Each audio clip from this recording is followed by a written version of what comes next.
अपने भैया ये आराम से द लाइव टीवी, सच सबसे आगे। दोस्तों 9 साल हो गए हैं मोदी सरकार को, बीजेपी की देश में सरकार को। भले ही कुछ बदला हो ना बदला हो, लेकिन एक चीज के अंदर बहुत ज्यादा बढ़ोतरी हुई है। वो है धार्मिक आधार के ऊपर नफरतबाजी जितनी बड़ी है शायद इतिहास में कभी नहीं बढ़ी होगी। ऐसे लोगों के हौसले इतने बुलंद हैं, ऐसे नफरतबाजों के जो धर्म के आधार के ऊपर नफरत करते हैं, नफरत फैलाते हैं, लोगों को मारते पीटते हैं, जो शायद कभी भी इतने हौसले उनके नहीं बढ़े होंगे। अभी कुछ दिन पहले आपने देखा था, 2-3 दिन पहले, कि एक गोदाम में किसी का तरावी पढ़ाना इतना परेशानी की वजह बना था कुछ ऐसे कट्टरपंथी समूहों के लिए कि विवाद खड़ा हो गया था, पुलिस को कार्रवाई करनी पड़ी थी। और अब एक बार फिर से ऐसा ही कुछ हुआ है कि एक नफरतबाजी का शिकार एक इमाम साहब, एक हाफिज साहब हुए हैं, जो मस्जिद में तरावी की नमाज पढ़ा रहे हैं। तरावी वो होती है तो रमजान में रात की नमाज होती है, एक्स्ट्रा नमाज होती है जिसमें कुरान पढ़ा जाता है। उसको पढ़ाने वालों को पे जो जिस तरह से हमलावर हुए कुछ संगी नफरतबाज, उसको देखकर हर कोई दंग है। मिल्लत टाइम्स ने लिखा है, नमाज के दौरान भीड़ ने मस्जिद में घुसकर हमला किया और मस्जिद के इमाम साहब पर जय श्री राम बोलने का दबाव बनाया। जब उन्होंने इनकार किया तो मस्जिद से बाहर ले जाकर उनकी दाढ़ी काट दिया और बुरी तरह पिटाई की। मामला महाराष्ट्र के जालना जिला के अनुवा का है और वीडियो डालने का काम किया हिंदुत्व वॉच, जो ट्विटर हैंडल है, जो इस तरह की नफरतबाजी की शिकार हर एक व्यक्ति की आवाज़ को उठाता है अपने ट्विटर हैंडल पर। मैं आपको वीडियो दिखा देता हूँ, बहुत एक छोटा सा अंशभाग दिखा सकता हूँ, क्योंकि खून खराबे वाला वीडियो जो है वो YouTube रोक देता है, तो आप तक नहीं पहुंचेगा। सोशल मीडिया पर ये कथित वीडियो बहुत तेजी से वायरल भी हो रहा है, वहां जाके आप देख सकते हैं, लेकिन ये एक अंशभाग देख लीजिए। अपने भैया ये आराम से तो दोस्तों देखा आपने, यही चीज को हिंदुत्व वॉच ने भी लिखा है अंग्रेजी में। लोकेशन अनवा इलाके का नाम है, जालना डिस्ट्रिक्ट है, महाराष्ट्र का है। एक इमाम साहब का नमाज जो पढ़ा रहे थे मस्जिद में, उनको मारा पीटा और मार पीटने के बाद उनको धमकाया कि जय श्री राम के नारे लगाओ। जब नहीं लगाए तो बाहर ले जाके उनकी दाढ़ी को काट दिया। किसी सिख समुदाय के साथ अगर उसकी पगड़ी के ऊपर कोई हमलावर हो तो ये वैसा ही है जैसा कि किसी भी इमाम, मुअज्जिन, मुस्लिम समुदाय के लोग जो दाढ़ी रखते हैं उनके ऊपर हमलावर होना। तो ये सारी चीज़ें क्योंकि बहुत बढ़ रही हैं। अभी कुछ दिन पहले सिख समुदाय के एक व्यक्ति के ऊपर हमला हुआ था, इसलिए मैंने मिसाल देकर ये बताया होली के दौरान। तो ये जो चीज़ें हो रही हैं, सिख समुदाय भी अल्पसंख्यक समुदाय में आता है, मुस्लिम भी अल्पसंख्यकों में आते हैं, ईसाई भी आते हैं। आखिर कौन लोग हैं जो बहुसंख्यकवाद के नाम पर ऐसे नफरतबाजी को अंजाम दे रहे हैं, और उन पर क्या कोई इस तरह की कार्रवाई नहीं हो रही है जो ज़रूरी है, जिससे ये सारी की सारी चीज़ें रुकें? पिछले 9 सालों में इन सब चीज़ों पर हमने बढ़ता हुआ बहुत देखा है। लोगों ने ट्विटर के ऊपर ख़ास तौर पर इसी तरह के कमेंट्स किए हैं कि जब से बीजेपी की सरकार है महाराष्ट्र में, क्या इस तरह की चीज़ें बढ़ गई हैं? कौन लोग इनके संरक्षक बैठे हैं? क्या नरेंद्र मोदी जी, अमित शाह जी एक बयान दे दें तो ये सारी चीज़ें नहीं रुक जाएंगी?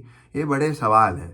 सवाल इसलिए भी हैं क्योंकि अब ये सारी चीज़ें सामान्य सी हो गई हैं बहुत से लोगों के लिए, जो लोग रोज़ाना सुन के आदी हो गए हैं कि ये कोई बड़ी बात नहीं, बड़ा विषय है। इस तरह से इमाम साहब को मारना, पीटना, नमाज पढ़ाने के ऊपर, जय श्री राम के नारे नहीं लगाने के ऊपर उनको मस्जिद से बाहर लाके दाढ़ी काट देना, ये किस तरह के समाज को हम बना रहे हैं?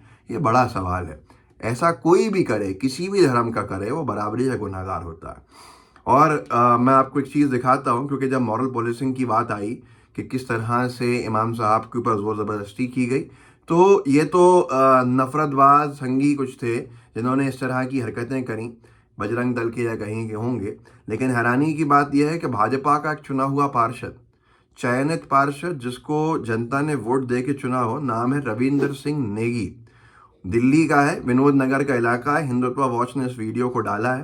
पार्षद साहब पुलिस वालों को ले जाकर नवरात्रि के दौरान जो मुसलमानों की गोश्त की दुकानें हैं उनको बंद कराने के लिए दादागिरी कर रहे हैं, और ये भी आगे कहते हैं कि इन लोगों के पास लाइसेंस नहीं है।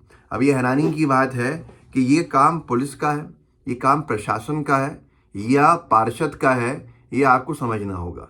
एक वीडियो का अंशभाग भी दिखा देता हूँ आपको, ताकि देख लीजिए किस तरह की मॉरल पुलिसिंग चल रही है। और मैं इस पक्ष में हूँ कि ऐसे अगर नवरात्रि के ऊपर कोई दुकानें खुलती हैं तो वो सही नहीं खोलनी चाहिए।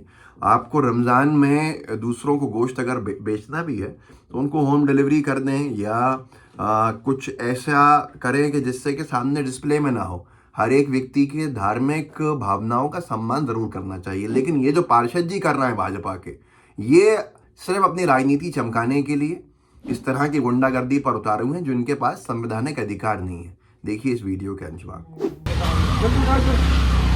ये सारा सील हो जाएगा अभी 2 मिनट सब हैं, बंद करे।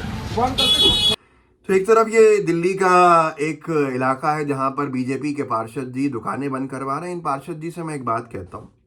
एक दिल्ली में बीजेपी का प्रवक्ता है तजिंदर पाल सिंह बग्गा, ऐसा ही कुछ नाम है, बग्गा। मशहूर नफरतबाज है, नफरतबाजी में सारी हदें पार करा हुआ, उसकी उपलब्धि यही है। उसने झटका बिरयानी का कुल्हड़ बिरयानी के नाम से आउटलेट शुरू किया है। ये बीजेपी का नेता है और इसका आउटलेट जो है जोमेटो वगैरह के ऊपर सप्लाई कर रहा है, ऑनलाइन डिलीवरी दे रहा है नवरात्रि के दिनों में। ये लिखा हुआ है, सामने एक ने स्क्रीनशॉट लगाया था, कुल्हड़ बिरयानी रिकमेंडेड है, ये फ्री डिलीवरी है 199 के ऑर्डर के ऊपर, और भाग्यनगर मिक्स वेज बिरयानी भी रिकमेंड कर रहा है।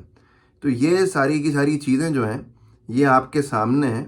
अब ये झटका बिरयानी के नाम से सप्लाई करता है। मुझे नहीं मालूम कि ये आज भी चिकन बिरयानी वगैरह सप्लाई कर रहा है या वेज बिरयानी ही कर रहा है। इसकी भी जांच होनी चाहिए माननीय पार्षद जी। इनको भी देखिए कि आखिर ये कुल्हड़ बिरयानी में क्या है, वेज है नहीं है, नॉन वेज है, क्योंकि ये झटका बिरयानी सप्लाई करने के लिए मशहूर रहा है। ट्विटर पे बहुत ज़्यादा अपना ट्वीट करता भी रहता है। लेकिन ये काम जांच का विषय है कि कर रहा है नहीं कर रहा।